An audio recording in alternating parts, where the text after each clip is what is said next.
वैसे भी हमने बाहर को खत्म भी इंसान तो अल्लाह के नाम से जो बड़ा मेहरबान नहायत रहम वाला है।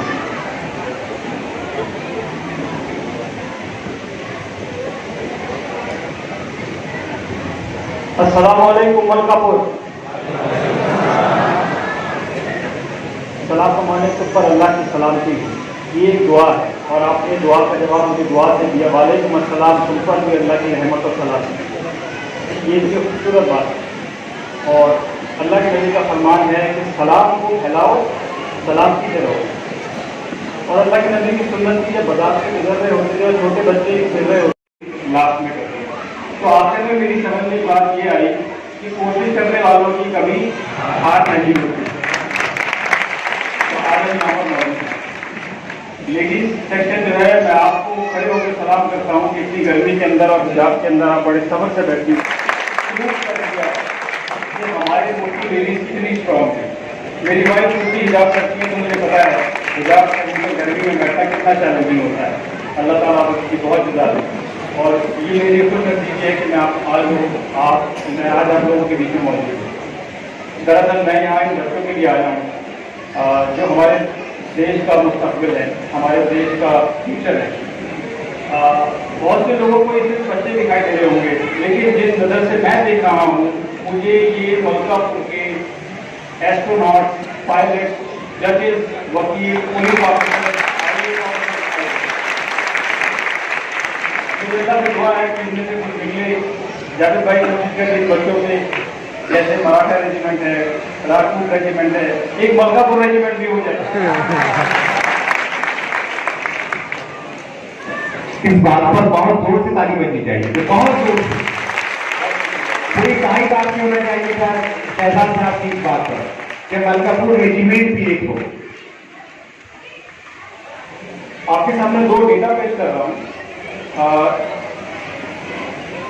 इन्फोसिस के एग्जीक्यूटिव चेयरमैन है नंदन नीलेकानी। उन्होंने पिछले साल एक स्टेटमेंट दिया था कि हमारे इंजीनियरिंग कॉलेज से जो ग्रेजुएट्स होकर आ रहे हैं उनमें से 95% 95% लोग हायर करने के काबिल नहीं हैं। उनके कहने का मतलब ये था कि ये वो बच्चे हैं जिनको पूरी किताब कवर टू कवर याद है, रटी हुई है, लेकिन उसकी समझ नहीं है, जिसकी वजह से वो किताब की बात तो कर सकते हैं लेकिन आज की प्रैक्टिकल नॉलेज जिसको इसमें इंजीनियरिंग अप्लाई होगी वो उनके पास नहीं है। एक ये डेटा है।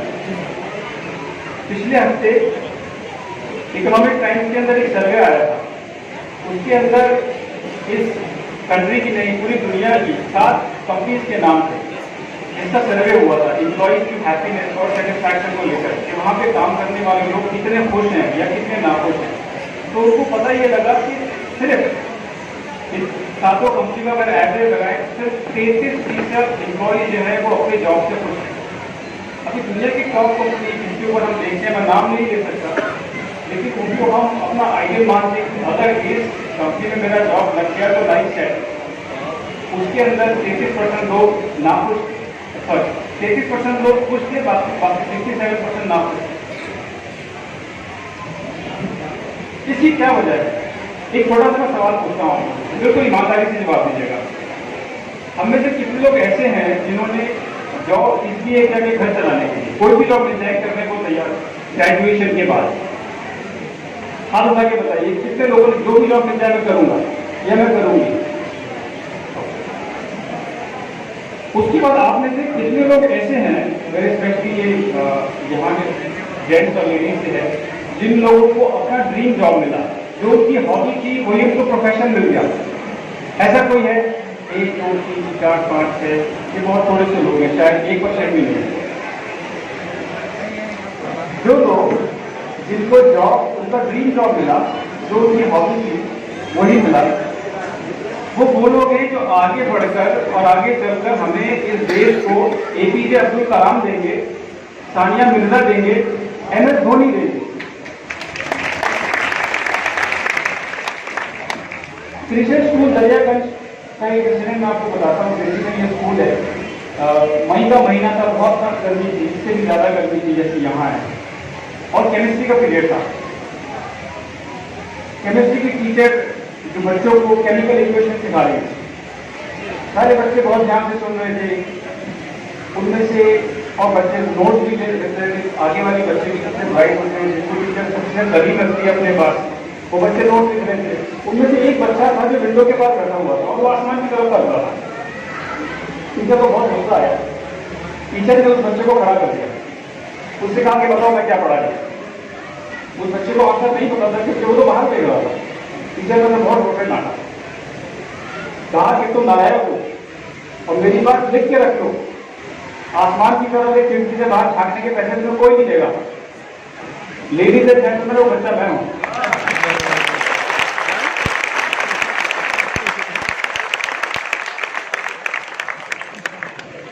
मेरे प्यारे बच्चों, मेरे आपको सिर्फ आपसे बात करने की दिल्ली में आ रहा है और मैं चाहता हूँ जो बात मैं आपसे कह रहा हूँ इसको अपने दिल की तहों में रख के ले जाए और इसके ऊपर सोचिएगा और पेरेंट्स इसके बाद आप। एक बच्चा है जिसको अंतरिक्ष के बारे में, स्पेस के बारे में बड़ा क्यूरियोसिटी है और अपने स्टैंडर्ड के हिसाब से वो उससे डबल ट्रिपल नॉलेज रखता है। और जब वो ग्रेजुएट होता है स्कूल के बाद, तो उसके पेरेंट्स से कहते हैं भाई तुम MBA करो, क्योंकि हमारा फैमिली बिजनेस है हार्डवेयर का, तो MBA करो। फैमिली ऑब्लिगेशन में वो बच्चा MBA करता है। अब मुझे ये बताइए, ये डिसीजन राइट था या रॉन्ग? राइट या रॉन्ग? रॉन्ग। एक दूसरा बच्चा है जो डिबेट के अंदर, रीजनिंग में बहुत अच्छा है, ब्राइट है, अवार्ड लेकर आता है, लेकिन उसके बहुत सारे दोस्तों ने आर्ट्स ले लिया। क्यों? क्योंकि उस वक्त सब आर्ट्स ले रहे थे, उस बच्चे ने भी आर्ट्स ले लिया। ये होता है, पेयर प्रेशर। डिसीजन राइट था या रॉन्ग? रॉन्ग। एक बच्चे को एजुकेशन में, पढ़ाई में ज़्यादा दिलचस्पी नहीं है, वो उसके बड़ी मुश्किल से 50% नंबर आते हैं क्लास के अंदर। क्लास में बैठता भी सबसे पीछे है, क्लास के बच्चे उससे बात भी नहीं करना पसंद करते, क्योंकि होता है 45-50% वालों को टफर माना जाता है। टीचर भी टैग लगा देती है, तुम नालायक, तुम टफर हो, तुम्हारा कुछ नहीं हो सकता। उस बच्चे को, लेकिन उस बच्चे की पेंटिंग बहुत अच्छी है। जब उसके हाथ में पेंट कलर का कैनवस आता है तो कैनवस के ऊपर जादू कर देता है। उस बच्चे को स्कूल से ड्रॉप आउट होना पड़ा। ये राइट है या रॉन्ग? रॉन्ग। होना क्या चाहिए था? जो बच्चा स्पेस और अंतरिक्ष के बारे में,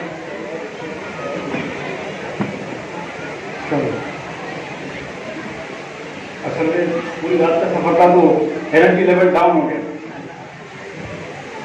तो जो बच्चा स्पेस के ऊपर और अंतरिक्ष के ऊपर इतनी रिसर्च करता है, उसको हमें क्या करना चाहिए? इसरो में जाना चाहिए। पेरेंट्स, फैमिली मेंबर्स, मेरे दोस्त क्या कर रहे हैं, इन सब से बच्चे, ये गड्ढे हैं जो आपके गड्ढे को खड्डे में डाल देंगे।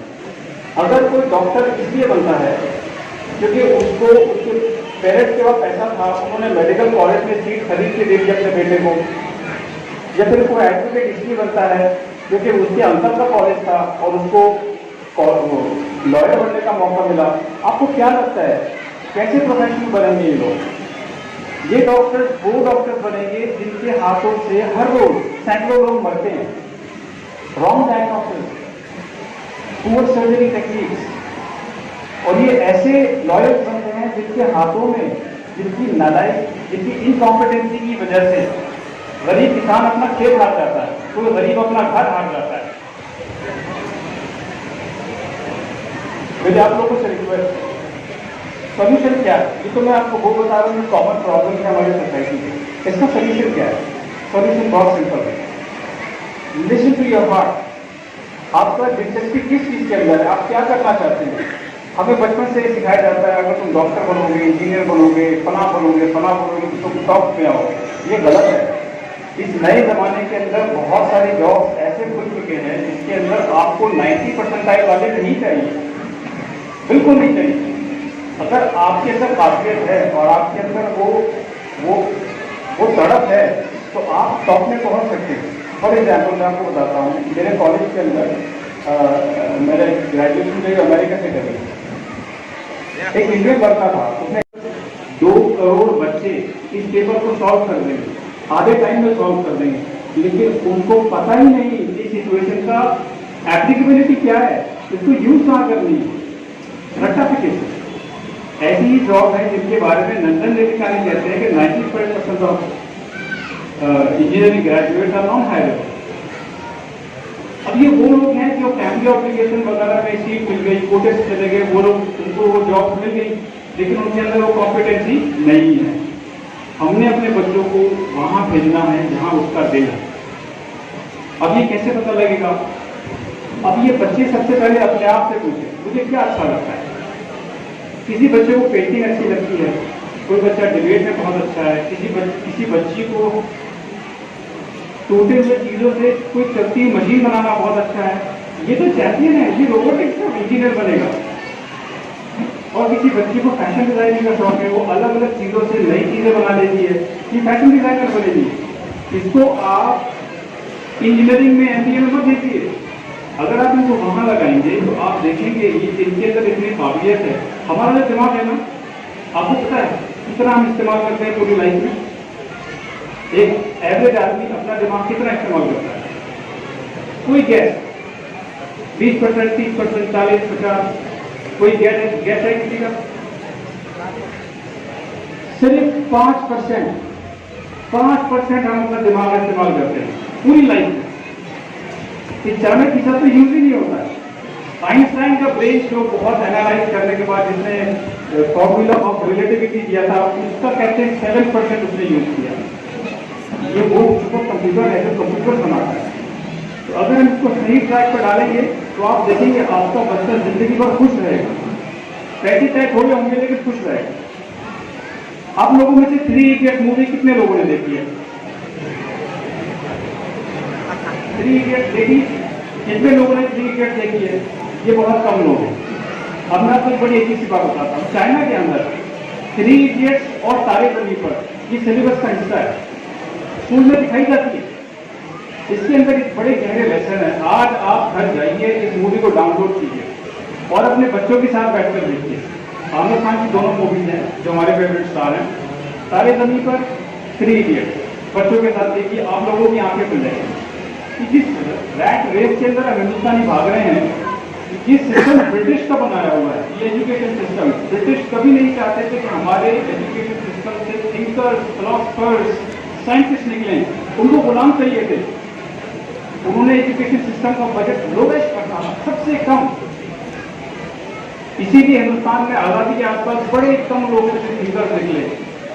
अब हमें ये देखना है कि हमें उसी रैट रेस में दौड़ना है और स्लेवरी वाले बच्चे पैदा करने हैं जो कॉल सेंटर में काम करें या वो छोटे मोटे कामों में लगे रहें, या आपने थिंकर्स पैदा करने हैं या आपने लीडर्स पैदा करने हैं। लीडर्स पैदा जब होंगे जब बच्चा दिल से काम करेगा या आप दिल से काम करेंगे। तो प्लीज बच्चों को प्रेशराइज करना छोड़ दीजिए। बच्चे का फैसला आप नहीं करेंगे। उसके पास ये सुपर कंप्यूटर है, उसको अपनी हार्ट बीट पता है। अगर आपको अपने बच्चे का टैलेंट नहीं पता, उसके टीचर से बात करिए, उसके दोस्तों से पूछिए उसके स्ट्रॉन्ग पॉइंट क्या है।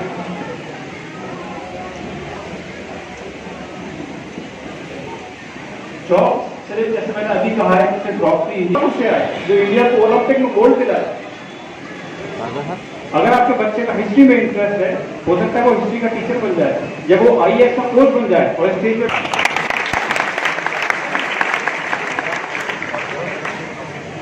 और मैं अपनी बात खत्म करता हूँ। गर्मी बहुत है और मेरे पास बड़े काबिल स्पीकर हैं दिल्ली से आपके लिए आए हैं।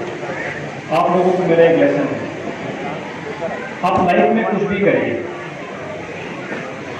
लेकिन आगे बढ़ना है। वो कैसे? मान लो किसी को पेंटिंग अच्छी लगती है। आज उसने जो पेंटिंग बनाई है, कल वाली पेंटिंग पहली वाली पेंटिंग से अच्छी होनी चाहिए, परसों वाली पेंटिंग कल वाली पेंटिंग से अच्छी होनी चाहिए।